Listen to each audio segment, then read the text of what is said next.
네, 오늘 2022년 5월 28일 토요일 12번째 월인석보 훈민정음의 날개를 달다 책 9번째 이야기 시작하도록 하겠습니다. 음, 오늘 지금 조명수 선생님이 부르신 노래인가요? 이거 잠깐 설명 듣고 넘어가도록 할까요?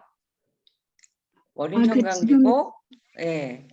단톡에다가 노래 네네. 부른 거 하고 그다음에 네. 하모니카로 반주한 거 하고 악보하고 3개 지금 네. 올렸습니다.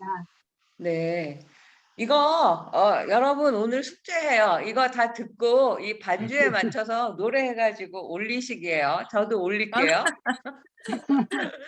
제가 지금 막 이제 여기는 아침 7시여갖고 그 108배를 했는데 그 월인천강지곡 연습하는 녹음을 계속 들었어요. 그래서 잘 안 되는 부분이 있었잖아요. 지난번에 겁겁에 어느덧 살발이 요 겁겁에가 잘 안 되거든요. 그래서 그거에 대한 그 이제 설명을 한 그 법연사 합창단하고 주희전 선생님이 한 부분이 있어서 제가 이따가 다시 찾아서 그 부분 들어보고 괜찮으면 보내드리도록 하겠습니다. 이제 여기도 터키도 이제 굉장히 이제 그 봄에서 여름으로 가고 있어요. 그래서 제가 오늘 네, 꽃분홍으로 표지를 바꿔봤습니다. 네, 12강 9번째 이야기 고타마 붓다와 야수다라는 전쟁부터 만났을까? 네, 만났어요. 어떤 이름으로 만났을까? 여러분들 지금 그 결혼하신 분들은 500생 정도 그 전쟁부터 부부가 되게 해달라고 서원을 해서 이번 생에 이루어진 거라는 이야기를 제가 어디서 들은 적이 있어요. 근데 왜 이번 생에 만나서 그 유효 기간이 갈수록 짧아질까 그런 생각도 해봅니다. 오늘 2022년 5월 28일 토요일 오후 1시 봉선사 월인석보대학 저는 터키 에르지에스 대학교 정진원입니다. 아이고 왜 이러죠? 잘못 눌렀어요. 다시 해볼게요.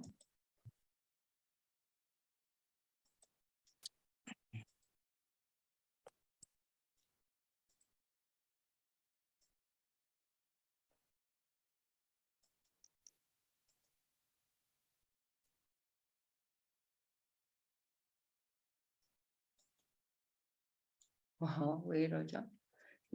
오늘 연등불 이야기를 하려고 하는데 얘가 왜 안 나오죠? 네. 전생에 연등불을 만나서 이제 부처가 되겠다는 수기를 받으세요. 그 그림이 지금 갑자기 잘 안 되는데 저는 처음에 불교에 문외한일 때 불교에는 석가모니 부처님 한 분만 계신 줄 알았어요. 그러다 조금 공부해 보니까 웬 부처님이 이렇게 많은지 심지어 우리도 부처님이죠. 그 지금 그 머린창강지공 노래 제목이 우리도 부처님 같이예요. 근데 우리도 부처님 같은 게 아니라 우리도 다 부처의 종자, 불성이 우리 안에 들어있는데 그것을 키우고 싹 틔워서 꽃 피우면 부처고 그게 씨앗이 있는지 모르고 그냥 묵혀두고 썩혀 두어서 그냥 살면 중생으로 살다가 가는 거고 석가모니는 그 싹을 키워서 생로병사 사문유관 한 다음에 그 이제 출가를 해서 깨달음을 얻어서 이제 한 인간으로서 깨달은 존재 샤카무니가 된 거지 않습니까? 근데 이제 그 수행을 하는 도중에도 이제 그 여러 부처의 이야기가 나옵니다. 이렇게 전생에 과거, 현재, 미래의 부처님이 있었다. 석가모니 부처님 이전에는 과거 7불의 부처님이 계셨죠. 그래서 그 신라 시대 그 설화벌, 지금의 경주에 가면 그 전불 시대의 칠처가람이 아직도 남아 있습니다. 뭐 담엄사 정도는 지금 경주 오릉 근처에 있었다고 전해지고, 그 여러 가지 황룡사라든지 뭐 그런 절터를 제가 이제 그 당시에 엄청 그 막 38도를 기록하는 폭염에 답사 칠처가람을 이제 제 상공유사 답사회 그 선생님들하고 같이 다녔던 기억이 있어요. 그래서 이 공부하시고 그 칠처가람 답사 한번 해보시면 좋을 것 같아요. 이 석가모니 부처님 입멸 후 입덕하신 후 56억 7천만 년 후에는 미륵부처가 오신다고 해서 또 화순 운주사에는 그 미륵부처가 누워 계시죠. 그리고 연등불은 이제 과거 부처님의 거의 대명사이다시피 하는데 그 이제 불을 밝힌다라는 뜻이고 몸 자체에서 그렇게 불 밝히듯이 밝으셨대요. 그리고 이제 산발이 정자 써서 그 정광불 석가모니 부처님에게 이제 네가 다음 생에 보살로 수행할 때 부처가 될 것이다라는 예언을 저기 불교 말로는 숙이라고 하죠. 그래서 연등불과 보살 시절에 석가모니의 전생이 보살이었을 때 만남은 본생담에서도 빼놓을 수 없는 장면이고 불교 미술에서도 굉장히 많이 이제 그 등장을 합니다. 부처님 곁에 연등 부처님 곁에 수행자가 머리를 풀어 헤치고 진흙을 밟지 않도록 자기 머리를 이렇게 풀어 헤쳐서 밟고 지나가게 하는 그런 모습으로 표현이 되는데 이 비슷한 게 성경책에도 있지 않습니까? 그래서 요새 제가 여기 터키에서는 이슬람과 한국 종교 문화 같은 거를 같이 또 이제 비교해서 강의하고 있는데 이슬람과 이 불교도 그렇고 이런 그 연등불과 저기 선해보살이에요. 여기 이름은 선해보살 시절에 그 지금의 부처님 석가모니 부처님의 일화도 그렇고 굉장히 비슷한 게 많다. 왜 그림이 다 안 보이는지 모르겠네요. 참네 이거. 이게 아까 다른 이름으로 하려고 했는데 잘 안 되더라고. 이게 지금 다 왜 안 보이죠? 참네. 속상하네. 네.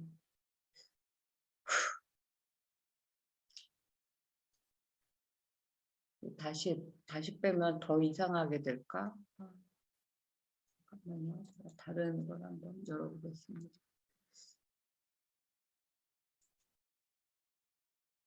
이건 작년에 썼던 건데, 예, 요걸로 일단.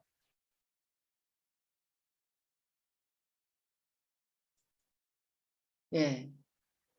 이게 연등부처님이고요. 이게 이제 선해보살, 전생의 석가모니가 자기의 머리카락을 길게 내려서 부처님이 밟고 지나가게 하는 그런 걸 상징한 거예요. 잘 보시면 이렇게 돼 있죠. 그다음에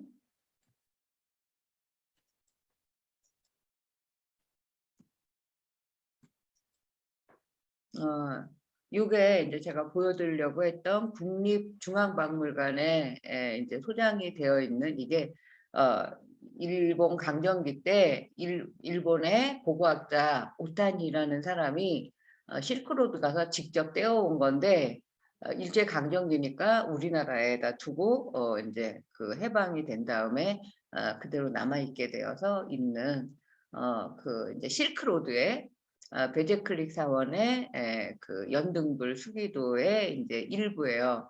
근데 여기에는 부처님이 굉장히 막 그 뭐라고 할까 풍만한 그런 그 보살처럼 모습이 보이고 이 그 색감이 어쩜 이렇게 그대로 선명하게 남아 있는지, 이런 연두색이라든지 이런 다홍색이라든지, 그래서 요런 그림들이 지금 연등불에 과거 부처님의 모습으로 남아 있어요. 어 그리고 인제 이런 것들은 더 길게 여기 요것도 좀 그래. 이렇게 머리카락만, 그리고 발가락만 이렇게 남아 있죠. 그래서 인제 증일암경, 권십일 선지식품, 또 불본행지경, 수결 정기품, 여기 사람들 얼굴이 보여서 자, 어 연등불 수기를 받은 보살의 이야기를 확인할 수가 있고, 증일암경에 보면 운뇌라는 이름의 바라문이 정광불로부터 수기를 받는 그런 과정도 상세하게 나와 있고, 또 설산에서 공부를 마치고 이제 발마대국으로 운뇌 범지가 지금 선해보살이나 마찬가지인 것 같아요. 같은 이름으로 이제 여러 버전이 있는데, 그곳의 왕이 정광열애를 초청해서 의복과 음식을 공양하려 한다는 이야기를 들었는데, 울레 바람은 또한 정광불을 친견하고 싶어서 꽃과 향을 이제 공양하고 싶었어요. 근데 이미 그 발마대국의 왕이 향과 꽃을 가지고 있는 나라의 모든 사람은 그것을 팔지 말라라고 명을 내려서 꽃 한 송이도 구할 길이 없었어요. 팔지 말고 다 이 연등 부처님께 공양을 올려라, 이런 거였겠죠. 근데 마침 어떤 바라문의 딸 선미, 아름다울 선자에다 만미를 쓰는데, 이 선은 제가 지금 아름다울 선이라고 했죠. 어 우리는 지금 착할 선이라고만 이제 알고 있는데, 이 선에는 최고, 최상, 뭐 하여튼 그 가장 높고 가장 대단한 어 아름다움, 뭐 훌륭함, 잘함, 뭐 착함, 모든 것이 다 들어 있어요.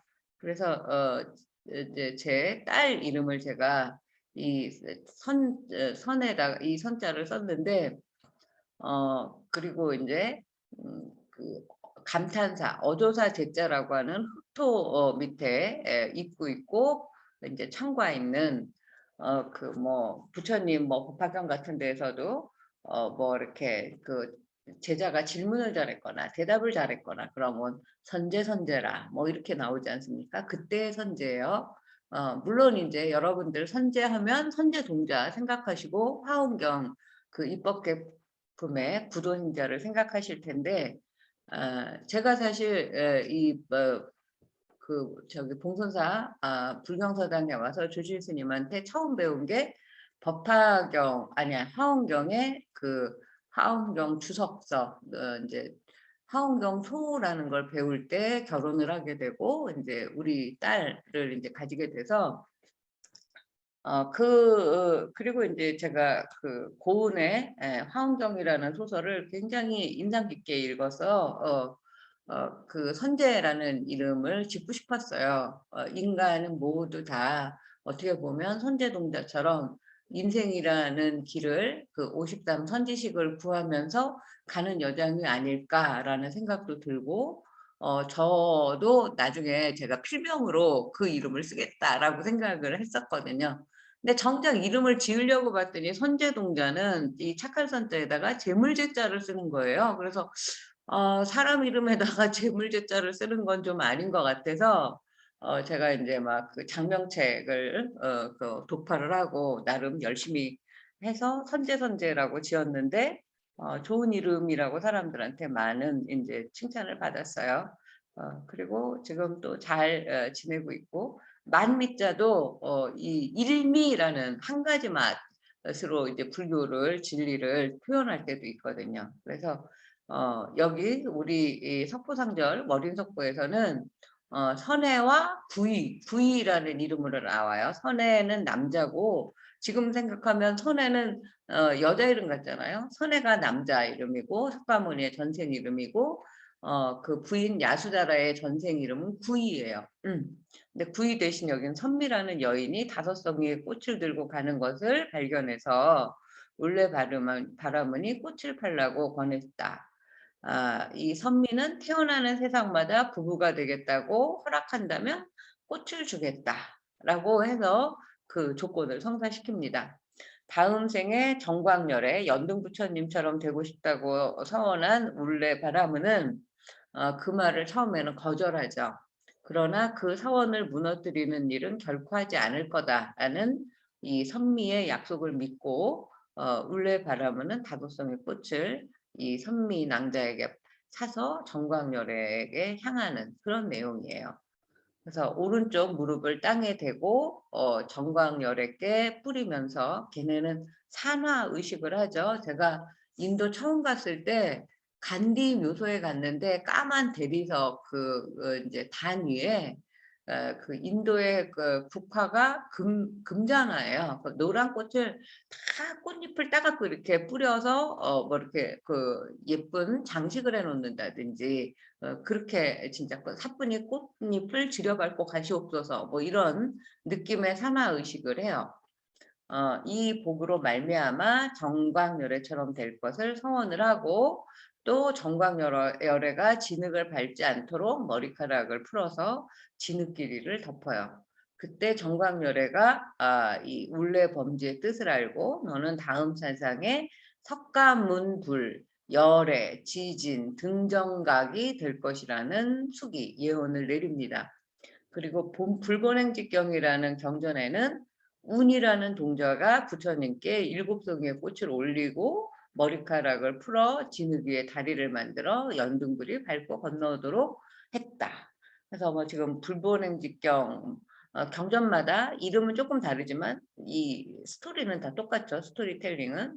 그래서 등장인물의 이름은 차이가 있지만 꽃을 공양하고 진흙길을 자신의 머리카락으로 덮어서 부처님께 발을 더럽히지 않고 지나갈 수 있도록 했다는 내용은 변화가 없다. 이게 이제 실크로드 투르판의 그 정광 부처님이에요. 그리고 여기도 보시면 머리카락을 이렇게 길게 늘어뜨린 지금 여기에 나오는 월인석보에서는 이름 헷갈리니까 하나로 대표로 선해보살이라고만 해주시고 요건 인제 그 모노톤이고 요거는 이제 채색을 복원한 거예요. 인제 그 르코쿠 대학이라고 그 일본 교토에 있는 여기도 이제 굉장히 많은 이 실크로드의 유물들이 남아 있죠. 그리고 인제 우리가 오늘 천룡팔부 오늘이나 다음 주에 오늘 내용이 좀 길어서 나올 텐데 여러분들 천룡팔부는 다 많이 들어보셨죠? 근데 어떤 게 천룡팔부인지 아세요?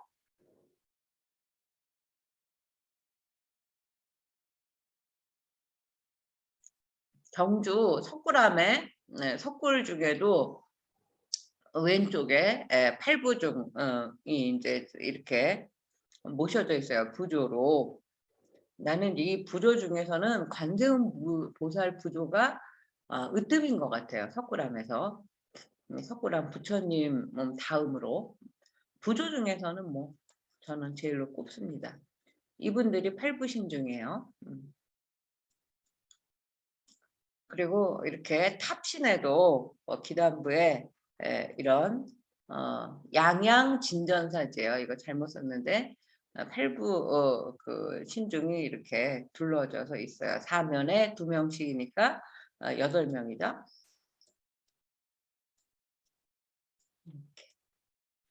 천룡팔부가 뭐냐면 이제 불국토 세계를 지키는 8명의 착한 신을 이제 통칭해서 천룡팔부라고 얘기해요. 그래서 신들이라는 의미로 팔부중 또는 신이면서 장군이라는 의미로 팔부신장이라고 부르기도 해요. 신장의 장이 장군이란 뜻이에요. 그래서 천룡팔부와 팔부중은 천신, 이거 잘못 썼어요. 용신, 그리고 6명의 신을 합친, 신을 합해서, 이제 천룡팔부, 아니면 그냥 팔부신중, 팔부신장, 이렇게 불러요.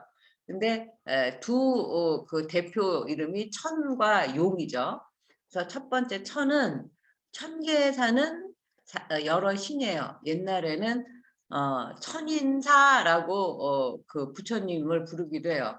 하늘과 인간 세상을 모두 그 제어하는 그런 이제 부처님이다. 그런 뜻이죠. 천계에 사는 천상 세계에 사는 여러 신, 천계는 욕계, 색계, 무색계 이것도 나중에 이제 배울 거예요.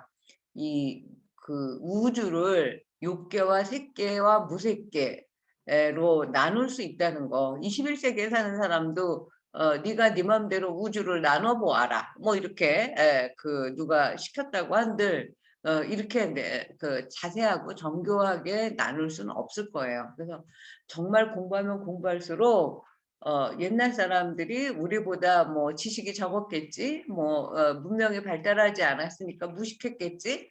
천만의 만만의 말씀.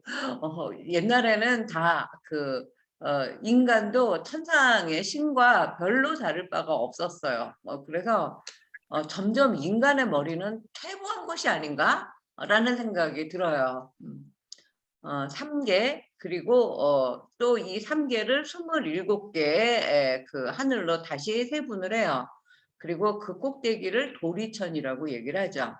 그 도리천 27천에는 각각의 또 천이 존재하고 최고의 이제 높은 하늘의 도리천의 주인은 제석천이 살고 있죠. 그리고 용은 이제 그 그 이제 그 바다 세계에 살면서 바람과 비를 다스리는 수호신이에요. 그래서 이제 8대 용신으로 불리고 그다음에 천용 다음에 야차. 여러분 뭐 옛날 지금은 잘 안 쓰는데 저런 야차 같은 인간 뭐 이러면서 그 옛날에 그 우리 할머니가 쓰던 말이에요. 그 야차는 사람을 잡아먹는 포악한 귀신이었대요, 처음에. 그러다가 불교에 귀의해서 나찰 등과 함께 그 사천왕의 하나인 그 북쪽 다문천왕을 이제 그 이제 호위하는 그런 그 신이 됐다고 하죠. 그다음에 건달바는 여러분 아이고 많이 들어보셨죠? 간다르바에서 나온 말인데 이 바만 띄면 뭐예요? 건달이죠. 백수건달 할 때 이 건달이 우리는 지금 뭐 일도 안 하고 그냥 판판이 놀고 그냥 그 허랑방탕하고 뭐 이런 사람을 건달이라고 하는데 애초에는 천상에 그 이제 소마를 그 이제 그 이게 무슨 저기 같아요. 무슨 소인가 뭐 하여튼 그런 것을 지키는 신이었어요. 그래서 이 건달바는 향만 먹으면서 음식을 먹지 않고 향기만 먹고 사는 그 어떤 존재가 있다는 거 생각해 보세요. 너무 멋지지 않나요? 그래서 식향이라고도 부른다. 향을 먹는다 해서 그 음악의 신이 됐죠. 김나라와 함께 제석천의 음악을 담당하는 신이었어요. 그래서 철용 야차. 천의 주인은 제석천, 용은 이제 그 나중에 배우겠지만 용 중에 용은 사갈라 용왕이에요. 그 다음에 이제 야차, 건달바, 그다음에 아수라도 많이 들어봤죠. 뭐 아이들 그 애니메이션의 아수라 백작. 일본 애니메이션에 이 불교 용어와 불교 세계관이 굉장히 많이 들어 있습니다. 은하철도 999라는 그것도 그 화엄경 이야기를 애니메이션으로 만든 거예요. 그래서 싸움의 신이었어요. 아수라는 뭐 아수라 백작 뭐 이런 식으로. 그래서 도리천에 있는 제석천에게 매번 도전을 하다가 이제 부처님에게 교화되어서 불법을 지키는 신이 됐대요. 그러니까 야차나 아수라는 우리가 생각하는 나쁜 신이 아니라 불교에 기속되어서 좋은 불교를 수호하는 신장이 된 거죠. 그 다음에 이제 가루라는 지금도 인도네시아 항공 이름이 가루다인데 같은 말이에요. 금시조라는 뜻입니다. 그래서 새벽 또는 태양을 인격화한 신화적인 새인데 용을 잡아먹는 새예요. 그리고 조금 아까 건달바하고 같이 나온 김나라도 이제 음악의 신이었잖아요. 건달바는 김나라는 그 노래와 무용의 신이에요. 노래와 춤의 신. 그래서 가루다 김나라처럼 살아도 좋을 것 같아요. 인비인 사람인 듯 아닌 듯 건달바와 함께 이제 반신 반인 정도 되겠죠. 음악을 연주하는 역할을 맡고 있어요. 그래서 뭐 이제 뭐 간다르바 합창단이라든지 뭐 김나라 무용단 이런 이름 불교 이름으로 지으면 좋을 것 같아요. 김나라 합창단도 괜찮을 것 같은데 뮤지컬 같은 거 뮤지컬 할 때 김나라 뮤지컬단 이렇게 해도 재밌을 것 같으네요. 그 다음에 이제 마후라가도 많이 들어봤죠.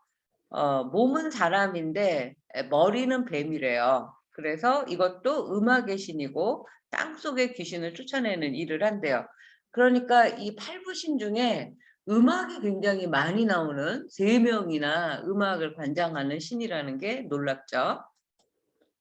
그래서 이제 그 송강사 화엄전의 신중탱화를 보면 용은 이런 모습으로 그려져 있어요. 여기 신중택 총광사 화엄전에 가서 여기서 보세요. 요것을 확대한 거예요. 용의 모습으로 보이시나요? 그 다음에 이제 남지장사의 그 삼장탱화에 나오는 야차의 모습은 이렇게 생겼어요. 그래서 우리 봉선사 신중탱화도 한번 가서 비슷하게 생겼을 테니까 한번 찾아보세요. 이거 용이겠네. 이거 야차겠네. 야차는 지금 합장하는 모습으로 그려져 있어요.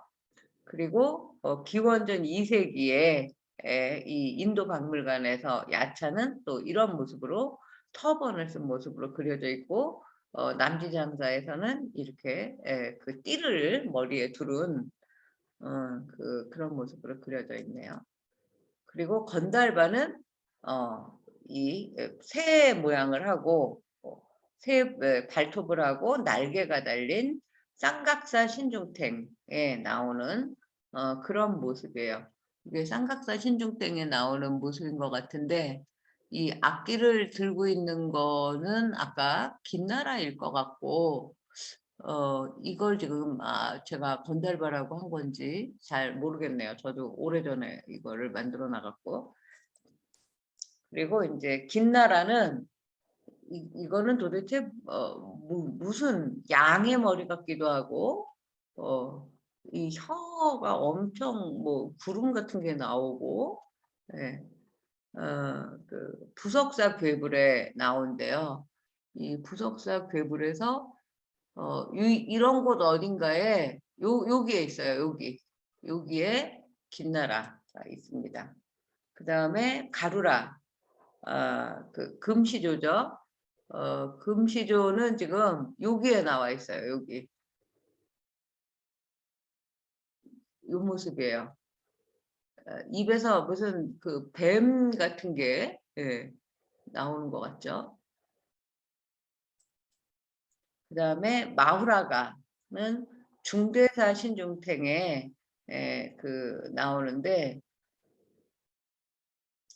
이런 모습으로 나와 있어요. 제가 이것도 어디선가 찾아서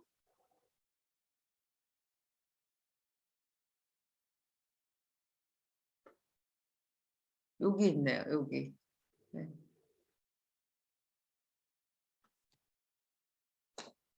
네. 이렇게 해서 신중탱에 가면 팔부신중을 이제 여러분들이 찾으실 수가 있어요. 아수라는 이렇게 생겼어요. 약간 노인의 모습으로 입이 약간 이상하게 생겼는데 이것도 이 모습이에요. 여기 부처님이 이렇게 모셔져 있고 요 그 위쪽에 상단에 이런 식으로 해서 이제 팔부신중 하고 연등불과 선해보살 그림을 좀 보셨어요. 자, 다들 뭐 어디로 이동도 하시고 조명수 선생님은 어디 솔밭에 배경화면을 멋지게 하시고 변혁주 거사님은 지금 뭐 동해바다 절벽 위에 올라오신 것 같은 배경화면을 하고 계시고 또 운하당에서 각자 열심히 할 텐데 여기까지 질문이 있으신가요? 네. 없으시면 한 10분 쉬었다가 우리 본문 9번째 이야기 들어가도록 하겠습니다. 지금 네. 40분이니까 예, 50분에 예, 다시 시작하겠습니다. 안 했어요. 네. 큐테페 2km 남았다는 건데 큐테페가 카니슈라는 그 왕의 그 궁궐 그 다음에 상인들이 사는 캐러반 사라이 이 두 가지가 남아 있고 여기를 카라흐윅이라고 해서 신석기 시대까지 지금 거슬러 올라가고 있는 그런 곳인데 마을버스 돌무시라고 하는 걸 타면 가는 곳이에요. 그래서 이제 이 넓은 길을 그냥 저기 건너야지 됐어요. 그 마을버스에서 내려서. 그래서 건너서 이 봉고차 같은 데서 이게 뭐냐면 곡식을 팔고 있는 아저씨예요. 그 이 여학생하고 제가 이제 같이 한국말을 곧잘해요. 한국 남자친구가 있대요. 이런 곡식 같은 걸 파는데 이제 우리한테 설명을 해주기를 이쪽으로 가면 되는데 들개가 많아서 위험할 수 있으니 그 지나가는 차가 있으면 히치하이킹을 해서 가라 이렇게 가르쳐 줬어요. 그래갖고 이제 그 예전에는 이런 뭐 도로도 없고 그런데 이 도로도 있고 여기 이제 기찻길도 있고 막 이러더라고요. 이게 이제 기찻길이에요. 마침 이제 지나가는 농부 할아버지 할머니 부부가 지나가는 차를 타갖고 이 모종을 제가 안고 그 사진을 찍은 거예요. 그 들깨를 피하려고. 아이고 이쁘다. 예, 아이고, 예, 이쁘다. 1학년인데 제이넵이라고 하는데 이제 그 기념사진 하나 찍었어요. 할아버지가 이제 손 들고 인사해 주시는 거고. 그리고 이제 걸어갔더니 여기 그 저기 경비실을 귀변릭이라고 하는데 예전에는 티켓 값을 받았는데 무료이고 또 엄청 친절한 경비 아저씨였어요. 이게 귀변릭이라고 하는 경비 스토어고 이게 이제 고고학 박물관 아니 고고학 연구소인데 여기 유물 발굴한 거 연구하는 한국인 고고학자들도 이제 방학 때 온다고 그때 그 오라는 거예요. 여기 연구원이 나와가지고 안녕하세요 반갑습니다를 하는 거 있죠. 그래서 깜짝 놀랐어요. 그랬더니 그 친구가 있다. 지금은 한국에 갔는데 곧 올 거다. 뭐 그런 얘기를 해주더라고요. 아까 본 거고 이게 이제 그 여기에서 발굴된 걸 모형으로 만든 건데 이게 쐐기 문자 뭐 눈에는 눈, 이에는 이 뭐 이런 글자들이 새겨진 점토판이에요. 이걸 살려고 이제 지도를 그려준 거예요. 그 기벤닉 아저씨가 이걸 지도라고 들고 이제 찾아갔는데 결국은 재래시장이 다 정비가 돼갖고 이거 하는 사람이 없었어요. 경비 아저씨는 이렇게 생기고 우리한테 차도 주고 이분은 지금 이렇게 소박하게 신문지 펴놓고 점심을 먹고 있는 거예요. 그리고 이제 그 걸어갔어요. 그 걸어가면 이렇게 이제 그냥 낮은 구름지대가 나타나고 이렇게 음영이 드리워진 거는 하늘에 있는 구름 그림자예요. 큐테페에 들어갔고 요 조그만 속하기 이제 골목길이라는 오솔길이라는 뜻이에요. 이 사람이 여기에 뭐 그 프로페서 닥터 쿠툴로 엠네가 뭐 큰일을 했는지 그 사람 이름을 딴 조그만 사이길로 들어가니까 요런 길이 여기 멀리 이제 안내판이 나오고 그리고 이제 이게 그 터키 엉겅퀴 꽃이에요. 너무 예뻐서 제가 일종의 개망토꽃 같은 것도 많이 있고 이렇게 옛날에는 풀이 하나도 없어서 다 잿빛 그냥 가시덤불 같은 것만 있어 갖고 제가 여름에 스포츠 샌들을 신고 갔다가 온 발과 샌들에 가시가 박혀 갖고 엄청 고생했던 그 기억이 나는데 이렇게 그 들꽃이 푸릇푸릇 20년 만에 지구 온난화 덕분인지 이렇게 써 있어요. 여기에서 나온 저 점토파는 세계 기록 유산이고 이거는 지금 준 세계 유산으로 되어 있어요. 그리고 멀리 바라보이는 내가 제일 좋아하는 LGS 산, 우리 대학 이름도 여기에서 따왔죠.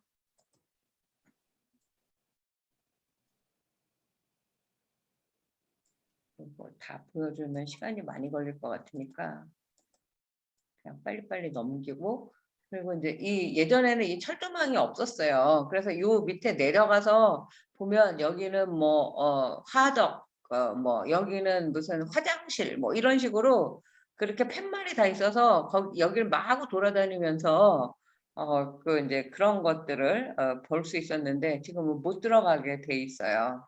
그리고 이제 이런 모양의 지도 같은 거, 그 다음에 이 터키의 교역로, 이 시대에 이미 뭐 양털, 뭐 무역로, 무슨 뭐 금, 은, 무슨 쇠, 뭐 이런 거, 뭐 그런 구리, 뭐 이런 것들이 쭉 돼 있었어요. 이렇게 보면 웹에서 찾은 내용입니다. 얘가 가끔가다 여기는 이제 오피셜 스토리지라고 되어 있고, 여기는 뭐라고 되어 있냐, 사우든 테라스 팰리스, 여기가 이제 그 임금이 사는 곳이에요. 그다음에 여기는 얼리 팰리스, 그래서 이제 여기에서 살다가 이리로 새로 지었나 봐요.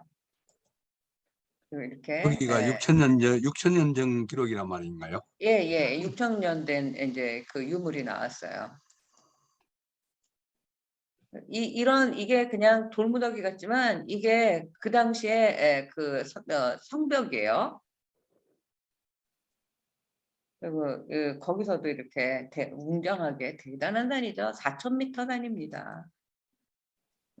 그리고 요 돌 밑에 이런 그 이제 약간 그 노란색 빛을 띤 건 이건 흑벽돌이에요.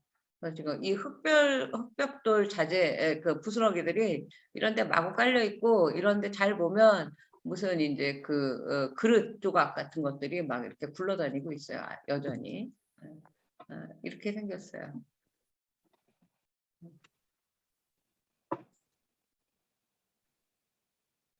이런 것들 지금 많이 이제 지금 예전에는 발굴 자체도 안 했어요. 근데 이제 지금은 발굴 해놓다가만 지금도 발굴 중이래요. 그런 흔적들이 많이 보였어요. 이렇게 유물을 실어 나르던 레일 카트들도 남아 있고, 이렇게 이제 여기에서 그 이제 하다가 이제 잠시 벤치에서 쉬게끔 이렇게 그 나무로 이제 이렇게 간이 그 햇빛 가림 그 해놓은 그런 쉼터도 있고, 이렇게 이제 그 탄차를 두고 이렇게 층층이 이렇게 되어 있습니다.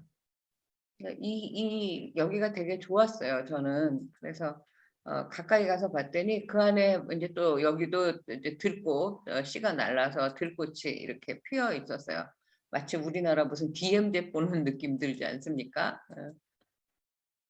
여기는 이제 아예 이렇게 집이 있었던 그런 걸 모형으로 이렇게 이건 이제 왕의 집이에요. 왕의 집은 그럴싸하죠. The temple built by Anita, the first Hittite king. 아니타가 그 히타이트 첫 번째 왕을 위한 사원이었나 봐요. 이거는 아니타 스타블렛, 이거 이제 세계 문자 나온 거고, 이거는 뭐야, 스피어 헤드, 이건 무슨 이제 창날 그런 거 말하는 거죠. 아니타 스펠리스에서 발굴된 이제 창. 손가락에 나왔네요. 이렇게 전체는 이렇게 생겼어요. 굉장히 넓습니다. 이런 모형도 나오고.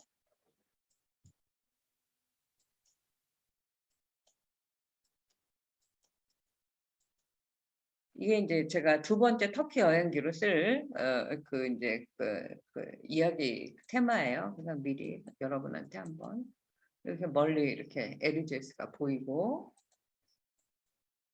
또 그 페허디로 요 마을에는 이제 그 미나레 첨탑 그 이슬람 사원의 첨탑이 이렇게 또 이렇게 같이 있어서 인상적이었어요. 이것들이 다 이제 흑벽돌 잔재들이에요.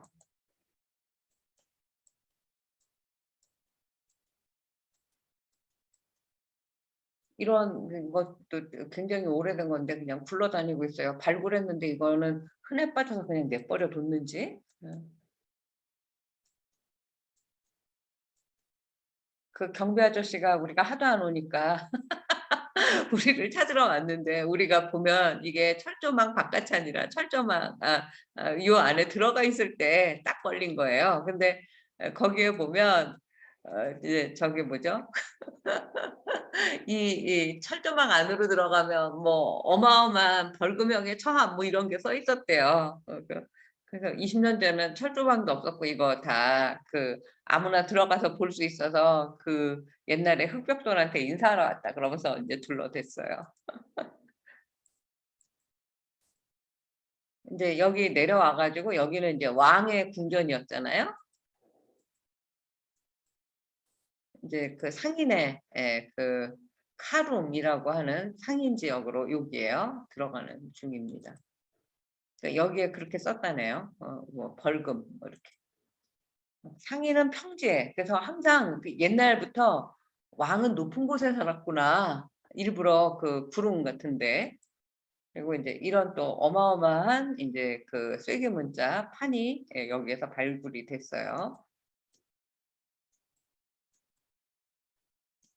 여기도 되게 좋더라고요. 그래서 이거 잘 보면 이게 뭐 이제 유는 양털이 여기에서 이쪽으로 간 거 뭐 또 뭐 알트는 지금 여기 금 무역지예요. 이런 식으로 해서 굉장히 여러 가지 그 무역품이 그 활발하게 카이세리를 통해서 여기는 이제 평지니까 조금 더 이제 자세히 볼 수 있었어요. 그리고 더 많이 이제 지금 복원이 되고 있더라고요. 여기는 이제 그 평민의 그 상인의 집인데 여기 마구간에 이제 그 말들이 있고 여기 이렇게 그 올라가는 거는 사다리 나무 토막으로 이렇게 해놓고 위 이제 천장이 여기 이렇게 평평해서 여기에서 이제 그 뭐 그 곡식을 말리거나 아니면 유사시에 대피하거나 뭐 이렇게 했다고 해요. 그런 것들을 지금 복원을 이렇게 해놓고 있어요. 이거는 10,000년 전에 그 저기 신석기 도시 차탈푸익이라고 하는 데하고 굉장히 많이 비슷한 형태의 집이에요. 이 집을 지금 이렇게 여기 나무 토막을 통해서 위로 올라갈 수 있게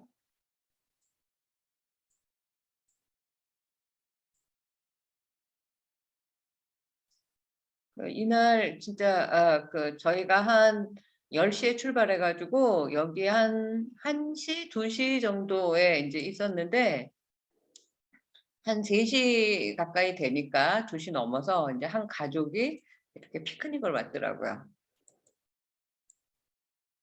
되게 멋있지 않습니까? 그래서 이거는 이제 금속 실크로드, 메탈 트레이드, 금속 무역한 이제 그런 길들이 지도로 이렇게 나와 있어요. 그리고 이게 카룬 카네시라고 해서 이제 그 캐피탈 트레이딩 센터 아시리아의 무역 도시였었다 카이세리가 그런 이야기를 이제 하고 있고 이건 엄청난 고목나무예요. 이게 사람이 옆에 없어서 그런데 이 정도 되는데 이 굉장히 무성하지 않습니까? 막 근데 가까이서 보면 다 말라 빠져갖고 이런 고목에서 어떻게 이렇게 회춘할 수 있지? 싶을 정도로 거의 그리고 이제 올 때에는 사람이 없었는데 이제 밭에서 다 지금 이제 모종 같은 거를 심는 그런 이제 가족을 만났어요. 여기는 이제 이미 심어 놓은 거고 터키는 이제 그 거의 자급자족하는 농산물 국가예요. 모든 그 식품이 맛있고 이제 여기가 그 칼리시 왕의 사라이 뭐 사라이가 궁전이라는 뜻이에요. 그다음에 여기가 지금 봤던 그 상인들 무역하는 사람들이 살던 카룸. 이 친구가 이제 안녕하세요 반갑습니다를 했던 연구원이에요. 그리고 이제 이 아저씨가 이런 그 경비원 아저씨가 이거를 준비해가지고 우리한테 한번 그 이제 하도록 그렇게 또 실습 체험을 하게 해줬어요. 지금 제이넵이 이거 하고 있어요. 그리고 또 이제 개가 돌아다닐까봐 경비 아저씨가 한 100년 된 오래된 차에 우리를 실어서 그 돌무시 마을버스 타는 데까지 데려다준 모습이고 돌무시가 그냥 지나갔어요. 그래서 또 그 사람이 꽉 차면 1시간 있다 오는데 또 그냥 지나갈 수 있다고 할아버지한테 설명을 듣고 이제 주유소에서 막 기름 넣고 나오는 이 아저씨들은 아마 여기가 외곽 지역에서 시리아 난민일 것 같다고 제이네 말로는 그러는데 이 또 친절한 아저씨 둘이 트램 타는 정거장까지 데려다 줬어요. 여기 뭐 즈르갈란이라는 역이고 바로 또 이렇게 에르제스 산이 코앞에 다가와 있습니다. 그리고 이제 제가 트램에서 집에 가려고 기다리고 있는데 이 할머니와 딸이에요. 이 할머니가 저한테 해나 우리나라 연지 찍고 곤지 찍는 그 빨간 그 연지를 저한테 왼쪽 손바닥에 이렇게 해줬어요. 그래서 지금도 아직 조금 남아 있는데 이게 하여튼 뭐 삿된 것을 물리치고 뭐 행운이 오고 뭐 이러는 내용이에요. 이거는 이제 그 돌아오는 트램역 안에 이 아저씨 난 아빠인 줄 알았는데 그냥 지나가는 옆자리 아저씨인데 아기를 너무너무 예뻐하고 잘 봐주더라고요. 그리고 이제 돌아오는 길에 이제 우리 집 앞에 여기 이렇게 잔디밭이 펼쳐져서 가족들이 소풍 나와 있어요. 여기도 LGS 산이 보이시죠? 네. 아이고 제가 그날 너무 일사병에 걸릴 만큼 얼굴이 화끈거려가지고 마스크팩 하는 사진까지 나왔네. 그 제이넵은 막 더 걔는 막 선크림도 안 바르고 와갖고 얼굴이 막 익어서 마스크팩을 한 번도 안 해봤대요. 그래서 제가 한 옆모습 사진을 보여주고 야 이렇게 얼굴에 잘 펴서 집에 가서 침대에서 이렇게 하고 있어? 라고 이제 그 사진을 찍어 보낸 겁니다. 재밌게 보셨어요? 약간 당황했네요. 그런가? 네. 자, 고타마 붓다와 야수다라의 전생 이야기 9번째 이야기 시작하도록 하겠습니다.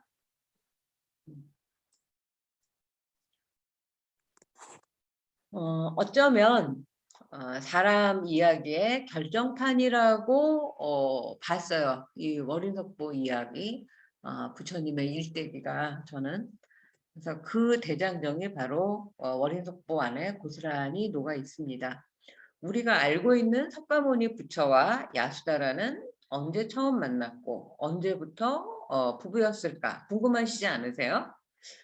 사람의 이야기는 남자와 여자의 이야기이죠. 결국 시간의 수레바퀴를 굴리면서 이제 지금도 굴러가고 있죠.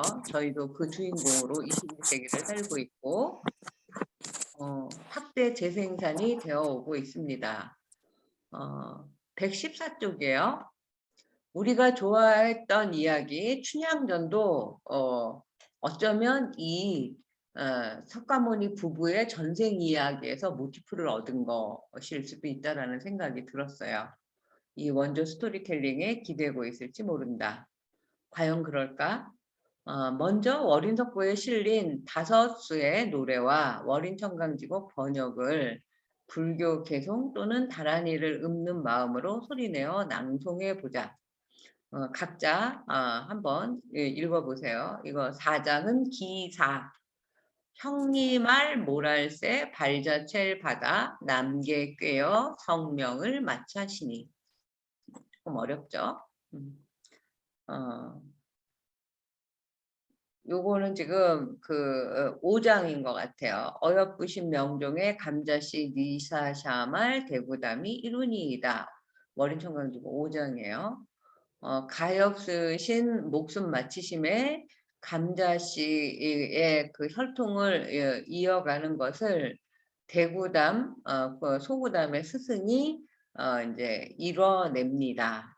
아닥한 후세의 석갑을 다외실 딸 보강불이 니라신이이다. 아득한 후세, 아주 먼 이제 후생에 석가모니 부처님이 되실 것을 보광불, 연등불, 정광열애불께서 수기로 말씀하십니다. 이게 5장의 내용입니다. 그리고 4장은 자식 없으실 때 몸에 필매화 그릇에 담아 남녀를 내사바니. 이거 이제 4장인데 4장은 그 5장 앞에 내용이에요. 지난 시간에 왕이 된 아우가 형님, 수행자가 되어서 이름을 소구담이라고 했죠. 몰라보고 오해해서 도둑의 발자취를 따라 보살이 된 형님을 도둑이라고 오인하고 나무에 꿰어서 화살로 쏘아서 목숨을 마치게 하시니 그것을 보게 된 대구담이 소구담이 자식 없음에 스승 대구담이 죽은 소구담의 몸의 피를 모아서 그릇에 담아서 남녀를 태어나게 해서 지금의 이제 석가모니 감자씨 고타마씨가 이어지게 되었다. 이런 내용이에요. 그래서 지금 어여쁘신 명종의 안타까운 죽음에 감자씨가 대이으심을 대구담 스승이 이루어내셨습니다. 아득한 후세에 석가불이 되실 것을 보광불, 연등불이 말씀하셨습니다. 6장은 외도의 500이 그 선해의 덕이사바 제자이 다외야 은돈을 받자바니 매화녀 구이 선의 뜻 아사바 부처 원으로 보잘 받자바시니 이렇게 나오는데 이게 6장입니다.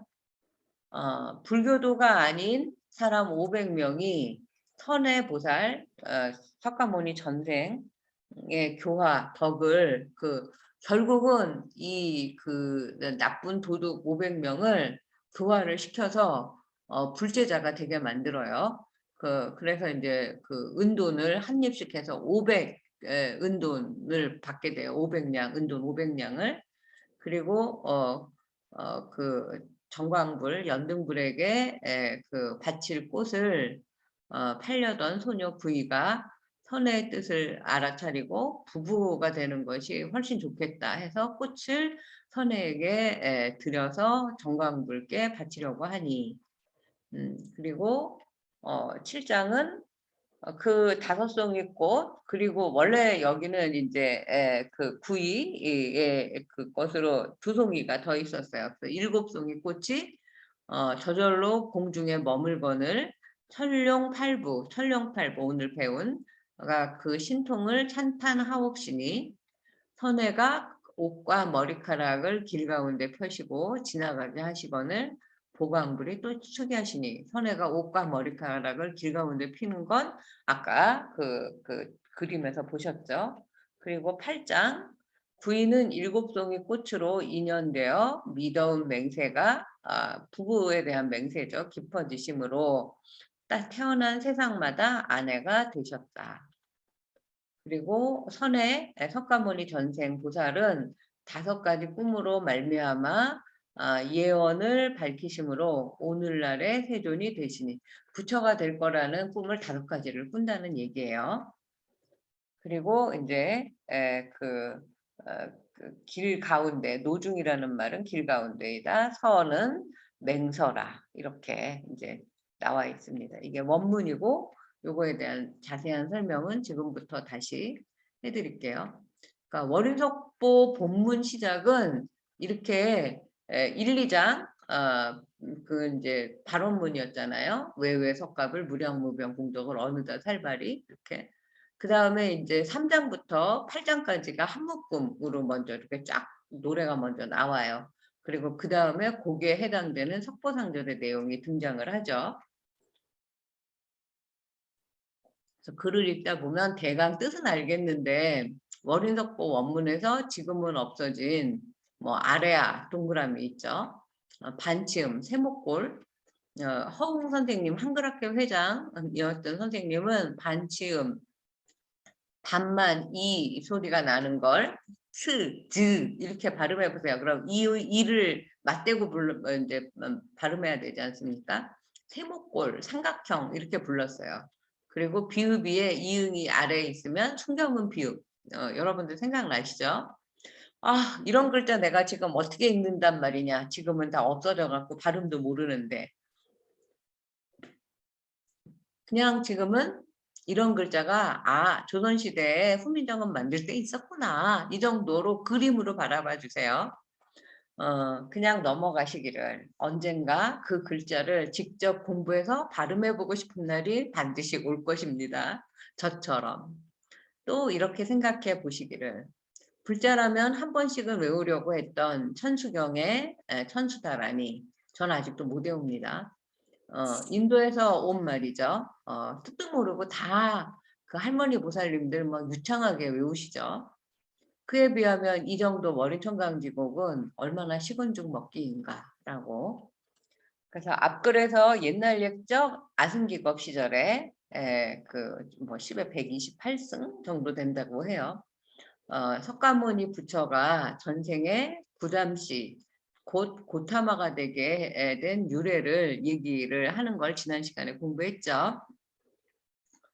다시 그 정리를 하면 복습을 하면 그 시절에 임금이었던 우리의 석가모니가 이제 전생에 왕이었던 시절에 그 왕자리를 동생에게 넘기고 산속 깊은 곳에서 출가해서 수행을 시작했어요. 그때 만난 스승 이름이 구담이었어요. 그 구담 스승의 옷을 바꿔 입고 저작거리로 탁발을 나가니까 사람들은 구담의 옷을 입은 새로운 수행자를 왕인 줄 몰라보고 구담보다 젊은 구담이네, 작은 구담, 소구담 이렇게 불렀다는 거예요. 그래서 구담씨가 되었고 스승은 이제 작은 구담이니까 큰 구담에서 대구담이 되었다는 것이죠. 우리도 예전에 그 미경이라는 이름이 초등학교 때 많아가지고 그 이제 두 명이면 큰 미경, 작은 미경 뭐 이런 식으로 불렀었던 생각이 납니다.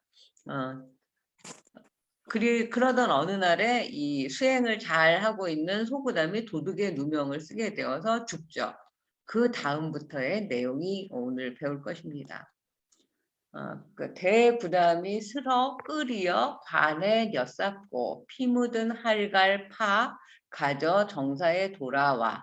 여기 내용 별로 안 어렵죠. 대구담이 슬퍼서 그것을 다 끓여서 관에 넣고 이제 피 흘리고 죽었을 테니까 피 묻은 흙을 그 피 묻은 부분을 파서 가져고 와서 대구담이 그 수행하던 정사에 돌아와서 왼쪽 피 오른쪽 피를 따로따로 그릇에 담았다.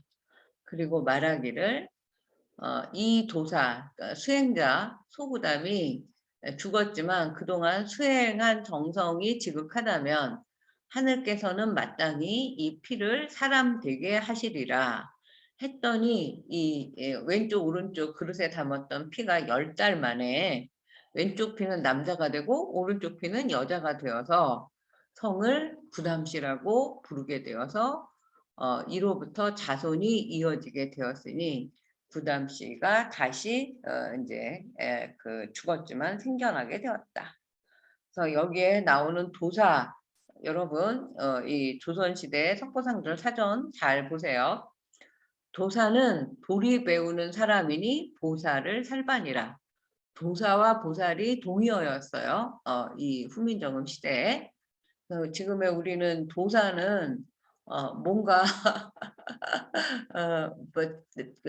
아주 뭔가를 잘하면 이 친구는 이거 도사야 뭐 이렇게 얘기하잖아요. 그렇지 않으면 도교를 이제 많이 아는 뭐 노자라든지 이 뭐 장자라든지 이런 사람을 도사라고 하는데 이때는 그 도를 닦는 수행자라는 뜻으로 불교에서 보살을 살바니라. 남자는 남진이라고 했어요. 그 님과 함께 남진, 그 같은 남진이에요. 여자는 겨집. 그래서 지금은 이제 집에 겨는 곁이다. 집에 계신 분 이런 뜻인데 지금은 이제 그게 자꾸 낮아져서 약간 비속어의 느낌이 나지만 계집아이 뭐 이런 말 어렸을 때 이렇게 그 비속어가 아닌 아주 귀엽고 어린 아이를 계집아이 아니면 뭐 그 사내와 계집아이 하나씩 있어요. 뭐 이런 식으로. 시는 성과 같은 말이다. 시, 성. 이게 그 일본 이름에서는 지금도 나눠서 쓰는데 우리는 뭐 성이 뭐니? 그러면 김씨예요. 뭐 이렇게 얘기하지 않습니까? 소구담이 감자원 사탕수수 동산에 사르실세 감자씨라고도 하느니라. 그래서 구담씨, 감자씨, 고타마 다 같은 말이다. 대구담이 슬퍼하며 죽은 소구담을 뿌려서 관에 넣고 피 묻은 흙을 파서 가지고 정사에 돌아왔다. 소구담의 왼쪽 피를 따로 담고 오른쪽 피도 따로 담아두고 말하였다. 이 도사 소구담이 정성이 지극하였다면 하늘이 마땅히 이 피를 사람이 되게 하시리라. 대구담의 말이죠. 10달 만에 왼쪽 피는 남자가 되고 오른쪽 피는 여자가 되거늘 성을 구담시라 하였다. 이로부터 자손이 이어지니 구담시 가문도 다시 일어나게 되었다. 그의 스승 큰 구담, 대구담이 소구담이 죽은 것을 안타깝게 여겨서 신통력으로 소구담의 피를 모아서 남자와 여자를 만들었으니 우리가 고타마 붓자라고 부르는 고타마의 성씨가 이어지게 되었다는 내용이 어린청강지곡 4장과 5장 1절의 이야기입니다. 여기서도 세주의 활약이 눈부시죠. 도사는 도리 배우는 사람으로 소구담을 지칭한다고 풀이하고 있고 수행하는 소구담을 도사나 보살로 부른다는 것을 알 수 있습니다. 그리고 15세기의 남자와 여자는 지금 이건 다 한자어죠.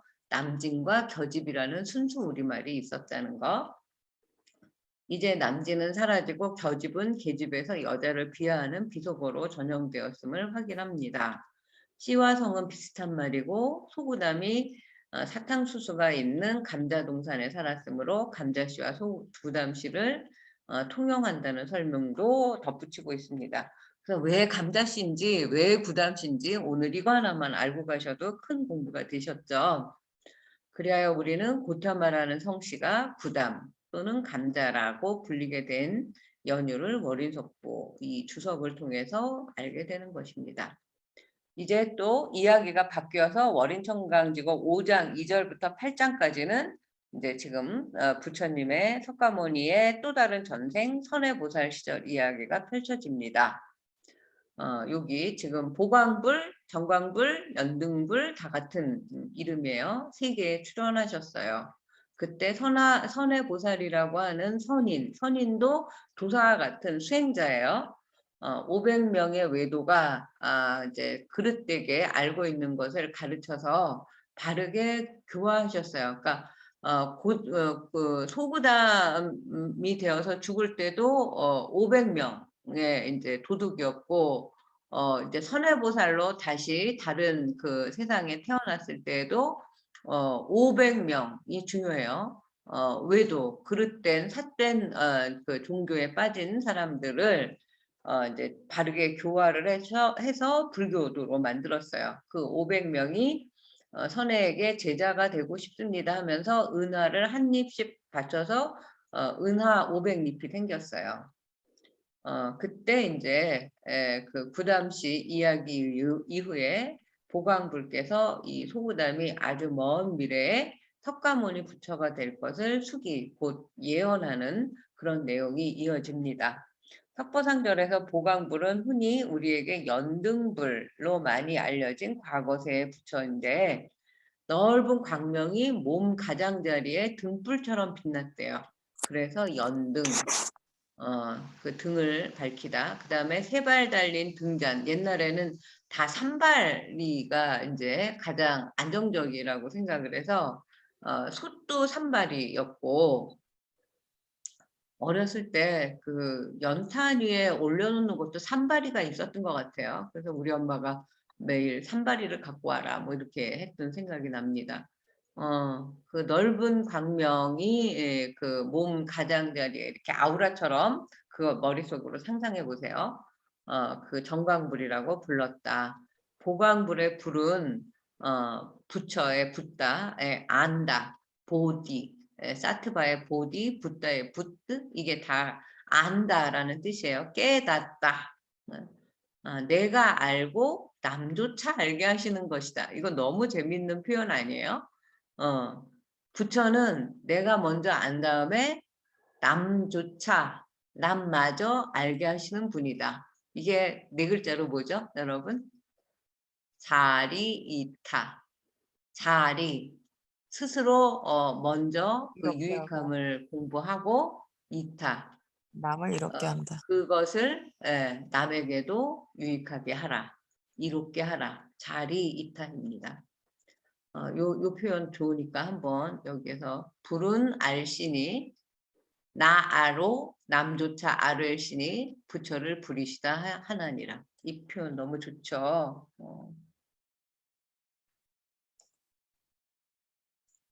부처를 부리라고 한다고 친절하게 풀이하고 있다. 세계는 하늘과 사람이 사는 땅을 다 합해서 부르는 것. 세계가 우리는 보통 사람만 사는 땅을 생각하는데 하늘에 사는 존재까지, 하늘에 보이지 않는, 그러나 우리가 다 우리 그 부모님이나 뭐 할아버지 할머니나 내가 아끼던 분들이 돌아가셔서 다 하늘나라에 살고 있다고 믿고 있잖아요. 그것까지가 다 세계라는 겁니다. 그 잠재의식 속에 우리가 그렇게 생각하고 있었던 건 이런 불교의 세계관이 우리의 유전자 속에 있기 때문이겠죠. 어린 속보의 세계에 대한 설명을 듣고 나니 나는 한 번도 하늘을 포함시켜 세계를 생각해 본 적이 없다는 사실을 알게 되었고, 그저 그냥 우리가 살고 있는 이 땅과 활동하는 공간만을 대략 세계라고, 뭐 세계에서 가장 높은 산, 뭐 세계에서 가장 아름다운 미인 대회에서 뭐 1등을 한 사람, 뭐 이런 식으로 할 때 우리는 하늘나라까지 생각 안 한다는 거죠. 또한 여기에서 하늘이란 하늘에 사는 천인들까지 포괄하는 개념으로 현대인보다 우주와 세계관이 훨씬 광활했던 이 당시의 세계관을 보게 됩니다. 그리고 선인은 자기 몸을 굳세게 하여 오래 살면서 산속에서 노니는 사람을 선인이라고 그렇게 설명을 했어요. 나는 자연인이다라는 텔레비전 프로가 있죠. 그래서 그걸 자주 보는데 왠지 그들의 자연과 일체가 되는 삶이 떠오르는 그런 장면이기도 합니다. 자기 몸을 굳세게, 견고하게, 건강하게 심신을 포함한 거예요.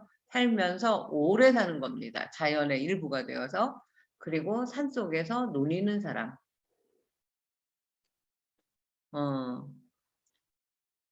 외도는 그야말로 도리의 바깥에 존재하는 이들로 올바른 부처의 도리 안에 들지 못한 것이다.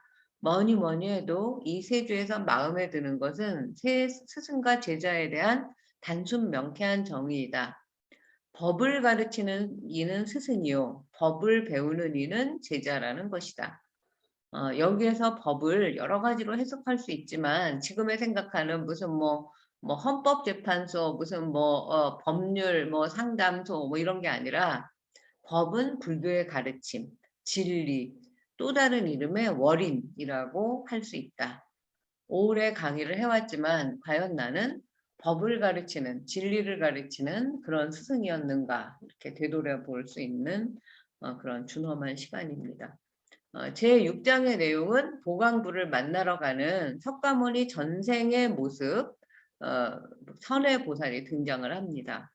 불교를 믿지 않는 외도 500명을 불교도로 교화를 하고 그 선혜에게 은혜를 입은 외도 500명의 제자가 생겨서 은돈을 하나씩 이제 그 수업료로 바치는 거예요.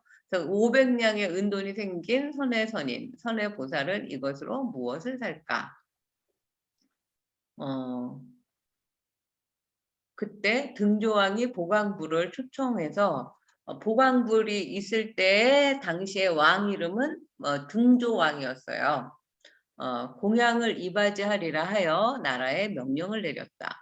좋은 꽃이랑 꽃은 팔지 말고 다 왕에게 가져오너라.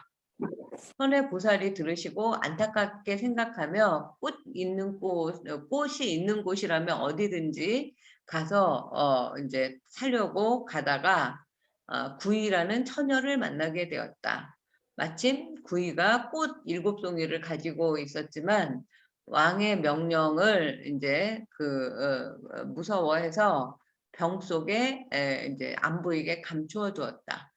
그런데 선의 정성이 꽃을 봉양하고자 하는 정성이 지극하심으로 병 속에 있는 꽃이 저절로 솟아나왔대요.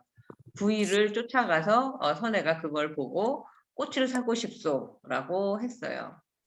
그래서 꽃을 사시오, 꽃을 사, 뭐 이런 이제 노래가 생각나는데 그 남녀가 처음 만날 때 남자가 여자에게 꽃을 바치는 게 아니라 여기에서는 약간 반전이에요.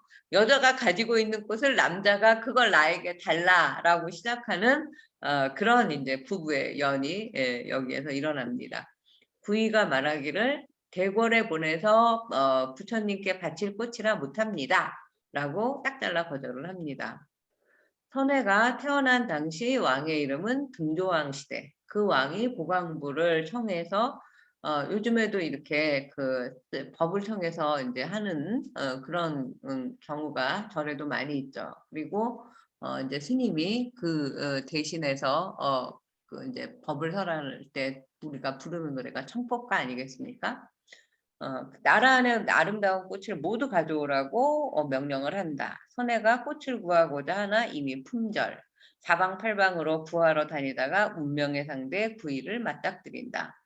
구이는 밝은 여자라는 표현이 뜻을 가지고 있어요. 해가 저물 때는 밝지가 않은데 구이의 집에만 해가 가득 비쳤대요. 그래서 구이라고 이름을 지었다고 합니다. 저는 사실 그 선혜와 구이 이름이 처음에 공부할 때 맨날 헷갈렸어요. 선혜 이름이 지금 쓰는 여자 이름이어서 구이는 그때 꽃 7송이를 가지고 있었는데 왕의 명령에 따라서 병 속에 감추어두고 있었어요. 선의 정성이 지극한 덕분에 그 저절로 구이의 꽃이 병 속에서 솟아나와서 그 이적이 펼쳐지니까 선혜가 쫓아가서 구이에게 그 꽃을 팔라고 합니다. 구이는 안 된다고 거절을 하면서 실랑이를 벌이는데 대궐에 대한 뜻은 큰 집이라고 되어 있어요. 임금이 거처하시는 큰 집. 아까 카니슈 사라이 왕이 거처하는 큰 집은 그 높은 언덕에 굉장히 웅장하게 그렇게 되어 있었고 상인들이 사는 집은 평지에 그냥 나지막하게 되어 있었죠. 그러니까 이제 이게 이제 병 속에서 꽃이 나오는 그런 장면이고 이게 보광불, 연등불의 모습이고 이게 이제 구이, 이게 선혜의 모습입니다. 선혜가 그러니까 그냥 줄 것 같지 않으니까 그 제자들한테 받은 은화 500잎을 줄 테니 5송이, 한 송이에 100잎, 은화 100잎이면 어마어마한 거겠죠. 지금도 5송이를 팔라고 사정을 하니 구이가 범상치 않음을 알아보고 말을 건넨다. 예나 지금이나 꽃 한 송이에 은돈 100잎이라면 어마어마한 가격이 아닌가. 석보상절에 펼쳐진 흥미진진한 대화를 재구성하면 이렇습니다. 선혜 보살 남자가 은하 500잎을 드릴 테니 꽃 5송이만 파시오. 구이 무엇에 쓰시려고요? 짐짓 알면서 물어보는 거예요. 이거를 우리는 수작이라고 합니다.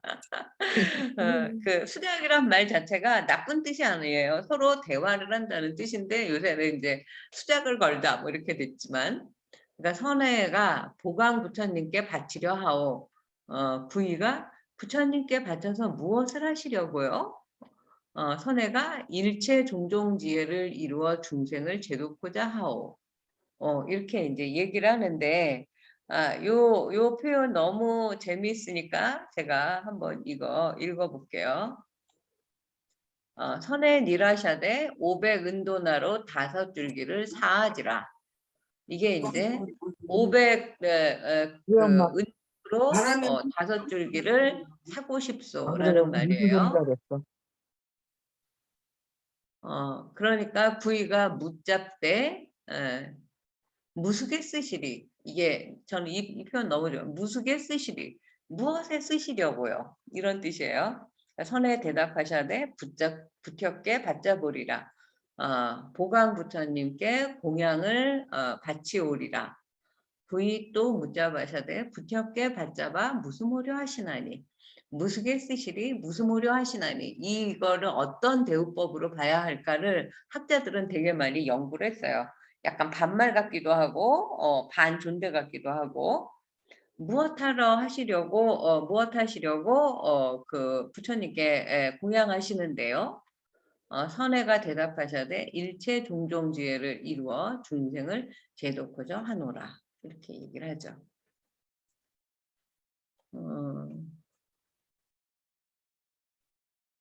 그래서 그 다음 내용은 이제 구이가 이제 그 구이 처녀가 이 남자 이렇게 정성이 지극하니 이렇게 큰 보배를 아끼지 않는구나 라고 생각을 해서, 그렇다면 제가 이 꽃을 드릴 테니 청이 하나 있습니다. 세세생생에 태어나는 생마다 그대의 아내가 되고 싶습니다. 이거 어마어마한 도발이지 않습니까? 일체의 종종 지혜를 해서 중생을 제도코자 하고자 하는 사람은 누구예요? 부처이지 않습니까? 그 부처가 되겠다는 그 사람을 만나서, 그럼 내가 너랑 결혼을 하면 내가 이 꽃을 줄게. 뭐 이런 뜻이에요. 그랬더니 선혜가 나는 깨끗한 행적을 닦아서 진리를 구하는 사람이니 생사윤회에 묶이는 그런 결혼과 같은 인연은 하지 않을 것이니 그 청은 들어줄 수가 없어. 구이가 내 소원을 들어주지 않으면 꽃을 얻지 못할 텐데요 라고 얘기해요. 그러니까 이 부처님께 이 꽃을 공양을 바쳐서 제가 부처가 되게 해주십시오라고 해야 뭐 부처가 되든 뭐가 되든 될 텐데 이제 부의 없이는 안 되는 거죠. 그러니까 이제 그 선해보살이 그러면 구이 그대의 소원을 들어드리겠소. 대신 나는 그 결혼을 한다 해도 보시를 즐겨하여 다른 사람의 뜻을 절대로 거절하지 않을 것으로 맹세하였소. 그러니 아무든지 와서 내 머리를 달라, 내 눈을 달라, 골수를 달라, 심지어 아내를 달라, 자식을 달라 하여도 반대하지 않고 그 사람의 말을 그대로 들어줄 생각이요. 그런데도 결혼할 수 있겠어? 내 뜻을 거스르지 않을 자신이 있어? 라고 물어봐요. 그랬더니 구이가 그대의 말대로 하겠습니다. 그리고 내가 여자라서 대궐까지 가기는 좀 무리라서 이 꽃을 가져가는 게 어려우니 남은 내 몫의 2송이마저 그대에게 맡길 테니 부처께 바쳐서 세세생생 내 소원을 잃지 않게 해주시겠습니까? 그러니까 구이가 나는 더 한 발 앞섰다고 생각해요. 남은 2송이를 자기가 직접 들고 가지 않습니다. 7송이를 선혜에게 맡겨서 5송이는 부처가 되는데 쓰고 2송이는 제가 그 구이하고 결혼하는 데 쓰게 해주세요라고 선혜를 시키는 거예요. 굉장히 하여튼 그 스마트하다고 생각이 들었어요. 그러면서 이제 인연에 대한 또 설명이 나오는데, 이것도 이거 중요하니까, 인연은 전차이니 뭐죠? 훈민정음 서문에 이런 전차로 내 어린 백성들을 위하여 28자를 맹가노니 그 전차가 나오죠. 인연은 까닭이니 이유니 원인이니 전생의 일의 전차를 인연이라 하고 그 일을 인하여 후생의 됨을 과보라 하니 인연과 과보를 설명하고 있어요. 인연이 뭐라고요? 전생의 일이 이뤄진 원인. 그리고 과보는 뭐라고요? 그 원인으로 인해서 나중에 결과가 되는 것을 업보. 업보가 많아서 뭐 이런 말을 하는데 그 업보는 내가 과거에 했던 행동의 결과다라는 뜻이에요. 여기서 과보의 과는 여름이요. 봄, 여름의 여름이 아니라 열매의 여름이에요. 보는 갚을 보자다. 좋은 씨 심거든 좋은 열매 여는 것이 전생일의 인연으로 후생에 좋은 몸 다회거나 굳은 몸 다회거나 함이 같을세 과인 것이다. 내가 그 과거에 좋은 그 원인을 지어서 후생에 그 좋은 몸 또는 그 건강하지 못한 몸 받는 것도 다 과보이다. 뭐 전생 후생까지 갈 필요 없어요. 지금 그 생활습관병이라고 하죠. 암이 그 30년 넘게 이제 그 담배를 피던 사람은 결국은 폐암에 걸리게 돼 있죠. 이런 것들이 다 인연 과보라고 할 수 있어요. 30년의 흡연이 인연이 되어서 폐암이라는 과보를 만드는 거죠. 후생에 되는 것이 전생의 인연을 갚는 것일세 갚을 보자를 쓴다. 이렇게 설명을 하고 있어요. 그리고 부처하야 사롬은 부부가 되어 산다는 것은 행적이 깨끗하지 못해서 윤회를 벗지 못하는 그러니 부부가 되어 산다는 것이 지금 갑자기 다시 보이는데 그 부부의 인연으로 그 이제 희노애락을 겪었다는 거는 수행자로서 항상 맑은 그 이제 심신의 그 행적을 유지하기가 어렵죠. 그래서 행적이 깨끗하지 못해서 윤회를 벗지 못하는 근원이 돼요. 그래서 이 생사의 그 윤회를 계속하는 원인이 된다. 부부를 그 옛날에는 지아비부 남편을 샤옹이라고 말했고 처는 갓이라고 얘기했대요. 갓이. 그럼 윤회는 뭐냐? 수레바퀴 그 횃돌신이 수레바퀴가 계속 빙빙 도는 것이 윤회예요. 부처는 번뇌를 떨어버리심으로 생사의 그 괴로움을 받지 않거니와 보통 사람은 근원을 못 떨어버려서 이생에서 후생의 인연 원인을 지어서 사람이 되기도 하고 벌레가 되기도 하고 짐승이 되기도 하고 항상 죽을 둥살둥 그 괴로움을 받는 것이 윤회이니라 이런 뜻이에요. 그 보시는 천량을 펼쳐서 남에게 주는 것이다. 천량은 재물인데 재물은 꼭 돈을 말하는 게 아니라 지식이 있는 사람은 지식이 천량이에요. 그리고 또 그 좋은 마음씨로 좋은 덕담을 해주는 것도 천량이에요. 웃는 얼굴도 재물이고 자기가 할 수 있는 남은 잘 못하지만 나는 뭐 손재주가 좋다든지 뭐 나는 뭘 잘한다든지 누구나 장점이 하나씩 있잖아요. 그거 전부 다 자기의 재산입니다. 그걸로 보시하시면 돼요. 그 다음에 골수는 뼛속에 있는 기름이다. 너무 재밌지 않습니까? 그래서 그런 이야기들을 썼어요. 이 팽팽한 한판 겨루기에서 누가 이긴 것일까? 나라면 부위의 손을 들어주겠습니다. 남자의 범상치 않음을 보고 이 생의 배우자에서 그치는 게 아니라 세세생생 배필이 되겠다는 담대한 원력부터 수행해서 부처가 되겠다는 남자를 꽃 5송이로 단박에 남편으로 만들어버리는 그 기질까지 정말 대단한 부위다. 게다가 자기 몫에 두 송이 맞아 선회를 시켜서 보강불께 바치게 해서 보강불이 이제 구이의 든든한 백그라운드가 되는 거죠. 대단하지 않습니까? 원인석반의 스토리텔링은 웬만해서는 맞춤표가 없습니다.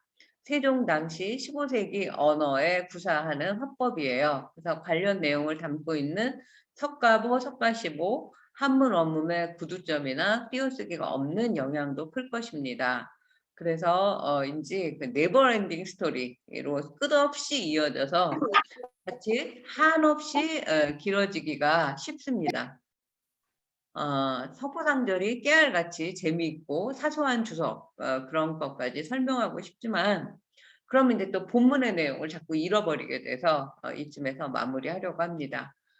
선의 선인 그 다음에 구인왕자 첫 만남과 시절 인연이 21세기까지 이어져서 우리를 이제 이렇게 설레게 하면서 두 선남선녀의 그 만남과 결혼을 지켜보게 되지 않습니까? 우리도 그런 걸 보고 오늘부터 만나는 모든 인연이 이런 첫 만남처럼 설레고 그리고 그 사람의 장점을 딱 간파해서 그 설레고 기쁜 일이 가득하기를 한번 기원해 보면 어떨까 싶습니다. 아울러 이 재미있는 이야기를 조만간 우리가 대면 강의로 만날 수 있기를 이제 책을 읽는 독자 재연도 함께 발언해 주시기를 지금 이 발언이 이루어져서 지금 여러분과 이 공부를 줌 강의로 하고 있습니다. 네, 오늘 여기까지 하도록 할 텐데요. 혹시 질문 있으신가요? 네. 역시 다들 점잖으셔서 그래서 제가 그 숙제를 카톡에다가 오늘 들었던 가장 인상적인 내용 그리고 자기의 이 공부하시고 나서 발언 한 가지씩을 카톡 문자로 내주세요. 이건 숙제예요. 오늘 저는 이제 제가 20년 전에 이 학과를 처음 만들어 왔을 때 학장님이셨던 조시킨 은엠 선생님을 만나려고 합니다. 오후에 초대를 해주셨어요. 너무나 감사하고 그 이야기를 또 다음 시간에 전해드리도록 하겠습니다. 오늘 토요일 좋은 하루 보내시고 좋은 주말 또 건강한 모습으로 다음 주에 뵙도록 하겠습니다. 감사합니다.